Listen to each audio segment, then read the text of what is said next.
रायगड लोकसभेसाठी राष्ट्रवादीने सुनील तटकरे यांना निवडणुकीच्या रिंगणात उतरवले आहे. पक्षाचे नेते अजित पवार यांनी मंगळवारी 26 मार्च रोजी त्यांच्या नावाची घोषणा केली. तटकरे हे रायगडमधून महायुतीचे उमेदवार असणार असल्याचे त्यांनी सांगितले. तटकरे यांची उमेदवारी जाहीर झाल्यामुळे रायगडमधून तटकरेंविरुद्ध गीते अशी पुन्हा एकदा लढत होणार आहे. लोकसभेची निवडणूक जाहीर होण्याअगोदरच शिवसेना ठाकरे गट महाआघाडीचे उमेदवार म्हणून अनंत गीते यांच्या नावाची घोषणा झाली होती.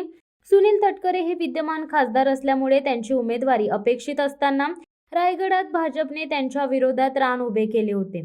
लोकसभा निवडणुकीच्या पार्श्वभूमीवर राष्ट्रवादी काँग्रेसची महत्त्वाची बैठक मंगळवारी पुण्यात पार पडली. यावेळी राष्ट्रवादीचे नेते अजित पवार यांनी रायगड लोकसभा निवडणुकीसाठी सुनील तटकरे यांचे नाव अधिकृतपणे जाहीर केले. यानंतर महायुतीचा उमेदवार सुनील तटकरे असणार यावर शिक्कामोर्तब झाले आहे. त्यामुळे येत्या काळात रायगडमध्ये सुनील तटकरे आणि अनंत गीते ही फाईट पुन्हा एकदा पाहता येणार आहे. महायुतीच्या 48 जागांबद्दल महाराष्ट्रात कुणी कुठे जागा लढवायचा त्याचे 80% काम झाले आहे. आता मी सांगतो की 99% जागा वाटपाचे काम फायनल झाले आहे. वेगवेगळ्या राजकीय पक्षांनी उमेदवार दिले आहेत. आज मी पहिली जागा जाहीर करतो.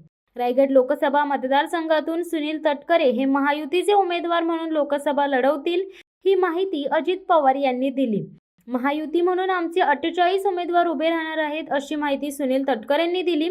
लोकसभा निवडणुकीत काय रणनीती असेल या अनुषंगाने ही बैठक घेण्यात आली होती. शिवसत्ता टाइम्स न्यूज ब्युरो, रायगड. दे धडक बेधडक वृत्त देणाऱ्या आपल्या शिवसत्ता टाइम्स न्यूज चॅनलला लाल बटन दाबून सबस्क्राईब करा आणि बेल आयकॉनला क्लिक करायला विसरू नका.